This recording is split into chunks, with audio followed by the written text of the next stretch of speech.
पाकिस्तान की economic survey जो इस हुकूमत की सर्वे जो निकलती है, इन्होंने जो जून में इकोनॉमिक सर्वे निकाली, उसके मुताबिक पाकिस्तान 6% अपनी उसकी जो माइशत थी ग्रो कर रही थी, यानी हमारी दौलत के अंदर 6% इजाफा हो रहा था और इससे पिछले साल 5.6% पे इजाफा हुआ। ये 2 साल जो थे, 17 साल के बाद पाकिस्तान ने 2 सालों में इस तरह की तरक्की की, 17 सालों के बाद। और वो कब पहले था? जनरल मुशर्रफ के दौर में। तब क्यों तरक्की हुई?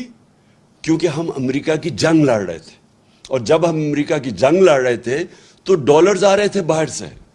वो हम अपनी वजह से नहीं, बाहर से पैसा आ रहा था, जिसकी वजह से पाकिस्तान ने तरक्की की। ये 17 साल के बाद इस तरह की तरक्की हुई।